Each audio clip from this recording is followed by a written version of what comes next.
सुप्रभात प्यारे बच्चों, स्वागत है आपका आज की हिंदी की कक्षा में। बच्चों, आज हम हिंदी व्याकरण में विराम चिन्ह पढ़ेंगे। विराम चिन्ह क्या होते हैं, आइए समझते हैं।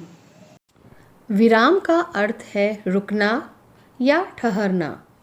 बच्चों, आप जब अपने मम्मी पापा के साथ बाहर जाते हैं तो किसी चौराहे पर पहुंचते हैं और देखते होंगे कि आपके पापा यातायात के नियमों को देखते हुए गाड़ी को रोक देते हैं, क्योंकि हमें ट्रैफिक के नियमों का पालन वहाँ लगी लाइटों को देखकर करना होता है कि कब हमें रुकना है, कब चलने के लिए तैयार रहना है और कब चलना है। बच्चों, इसी प्रकार बोलते और लिखते समय विराम चिन्ह भी हमें यही संकेत देते हैं कि कब थोड़ा रुकना है और कब पूर्णतः रुकना है। अर्थात वाक्य बोलते या लिखते समय वाक्य में रुकने के लिए लगाए गए चिन्हों को ही विराम चिन्ह कहते हैं। हिंदी में प्रयुक्त होने वाले कुछ विराम चिन्ह इस प्रकार हैं। पूर्ण विराम, किसी कथन के पूर्ण होने पर वाक्य के अंत में इसका प्रयोग किया जाता है। अर्थात एक ही वाक्य की समाप्ति पर जो खड़ी पाई खींची जाती है उसे पूर्ण विराम कहते हैं। जैसे नीलेश ने भाषण प्रतियोगिता में भाग लिया। दूसरा है मेरी बहन परिश्रमी है। अगला है अल्प विराम। बच्चों, इसका प्रयोग वाक्य के बीच में थोड़े समय रुकने के लिए समान शब्दों, वाक्यों और उपवाक्यों को अलग करने के लिए किया जाता है। जैसे मुझे चॉकलेट, पिज़्ज़ा और बर्गर चाहिए।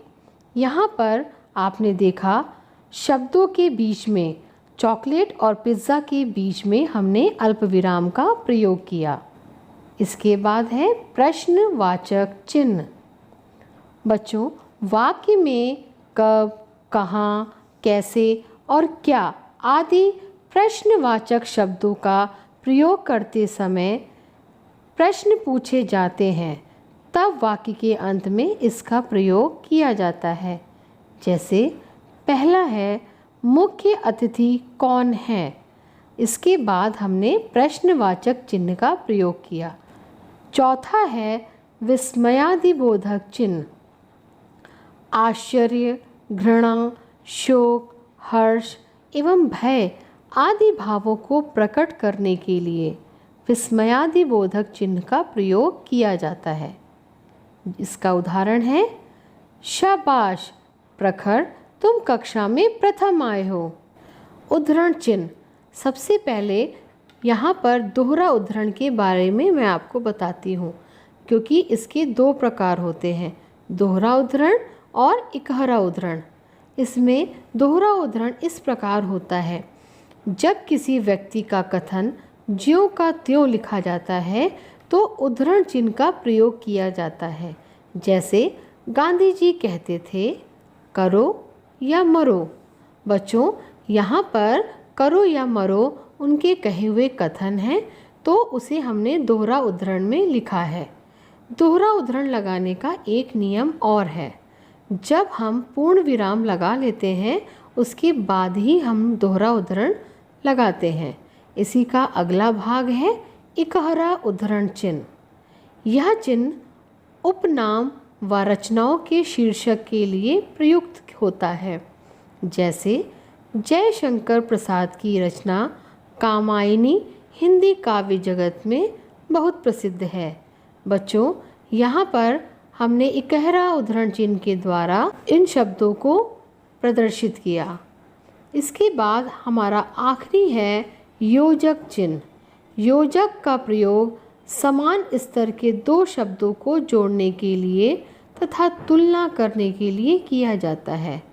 इस चिन्ह का प्रयोग निम्नलिखित रूपों में होता है। जैसे सामासिक पदों या पुनरुक्त और युग्म शब्दों के मध्य, जैसे रात दिन, माता पिता, बार बार आदि। इसका एक उदाहरण इस प्रकार समझ सकते हैं।